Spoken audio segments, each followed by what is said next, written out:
ही कोणती हिंदू संस्कृती आहे? ही हिंदू संस्कृती बसत नाही. ही रावण संस्कृती झाली. ही मस्ती झाली आणि ही ह्या मस्तीच्या विरोधातच सगळं आता देश पेटलेला आहे. बदनामीचा की यांच्यामध्ये पाकिस्तानी घुसलेत. तर मला असं वाटतं सत्ताधाऱ्यांमध्ये कोण पाकिस्तानी नाहीये ना. शुभेच्छा मी द्यायला काहीच हरकत नाही. मुख्यमंत्र्यांना माझ्या शुभेच्छा आहेत आणि माझ्या शुभेच्छांमध्ये पाकिस्तानचा हात नाहीये. पहिल्या दिवसापासून या सर्वांच्या मागे समर्थन देण्यासाठी आहे आणि उगाच काय मी करतोय काय हे सांगण्याची मला काही हौस नाहीये. परंतु तरुण हे आपल्या देशाचं भविष्य आहे. भाग्यविधाते ज्याला म्हणतो आपण, त्या भाग्यविधात्यांचं भाग्यच जर का तुम्ही चिरडून टाकणार असाल तर ती लोक का ऐकणार नाहीत. आणि ज्या वेळेला अशा तरुणांची तुम्ही झुरळ म्हणून निर्भत्सना करता तेव्हा तर मला असं वाटतं हे सहनशीलतेच्या पलीकडे. आणि या मुलांना कोणीतरी एक आधार देण्याची गरज आहे. आज त्यांना जर आपण आधार दिला तर हे देशाचे भावी आधारस्तंभ देश वाचवू शकतील. पण आजच जर का ह्या आधारस्तंभाला तुम्ही तोडून मोडून टाकून हुकुमशाही लादणार असाल तर ही मुलं गप्प नाही बसणार. आणि मला असं वाटतं की सरकारचं लोकशाही आपण मानतो, जगातली एक सगळ्यात मोठ्या लोकशाहीपैकी आपली लोकशाही असं आपण जर मानत असू आणि जर ती असेल तर तुम्हाला त्यांच्याशी जाऊन बोलण्यामध्ये कमीपणा कसला वाटतोय? पहिल्याच दिवशी म्हणजे असं नाहीये की काल पहिला दिवस होता. हे तर काल ह्या दुसऱ्या टप्प्याचा 20वा-25वा दिवस असेल. सोनम वांगचुकजींच्या उपोषणाचाच 20वा-25वा दिवस आहे. त्याच्या आधीपासून आणि त्याच्याही आधी 10-15 दिवस आधी एकदा अभिजित आणि सगळी तरुण मंडळी इकडे येऊन गेली होती. त्याच वेळेला जर का यांच्याबरोबर चर्चा केली गेली असती तर मला असं वाटतं की हा विषय सुटला असता. अशा लोकांच्या बोलण्याला किंमत देण्याची गरज नाही. शेतमालाला जरूर किंमत द्या पण अशा नेत्यांच्या बोलण्याला किंमत देऊ नका.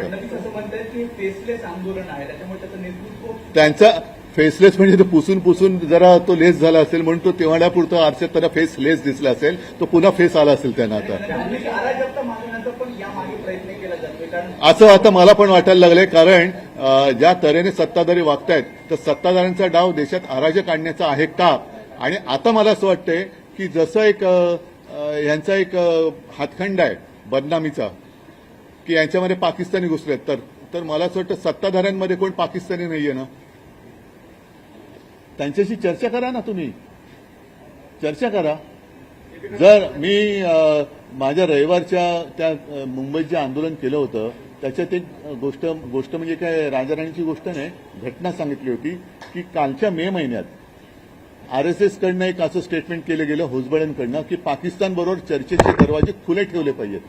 आता नेमकं पाकिस्तानबरोबर लढायचं की नाही लढायचं आणि या आंदोलनात पाकिस्तानचा हात असेल असं जर का या सत्ताधाऱ्यांना वाटत असेल तर त्या हाताच्या तोंडाबरोबर तुम्ही बोलता तर मग या देशातल्या विद्यार्थ्यांशी जे हे विद्यार्थी आपल्या देशाचे भाग्यविधाते आहेत त्यांच्याबरोबर बोलण्यात तुम्हाला कमीपणा का वाटतो?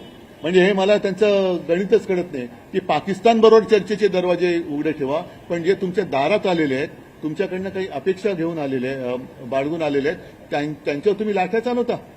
त्या मुलामुलींवरती, अगदी मुलींवरती आणि महिलांवरती ज्या असभ्यपणाने अत्याचार केला गेलेला आहे. काल तर एक ती मुलगीच तिचे कपडे फाडले गेले.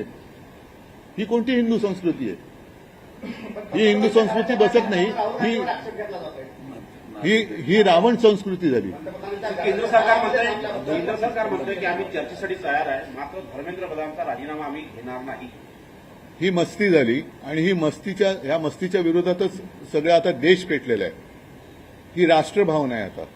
उद्या प्रकाश आंबेडकरांनी मुंबई बंदचे हात दिले, शिवसेनेचा पाठिंबा आहे त्याला? मला काल येताना आल्यानंतर इकडे कळलं.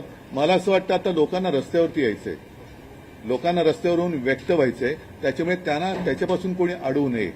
काल सुद्धा तुम्ही बघितलं म्हणजे मी तिकडनं निघाल्यानंतर एक 9 वर्षाची मुलगी, तिची बहीण, तिचे वडील, मुंबईच्या आंदोलनात अगदी कडेवरती घेतलेली लहान मुलं, त्या खांद्यावर घेतली अशी लोक यांना रस्त्यावरती यायचे. आता त्यांना येऊ द्या.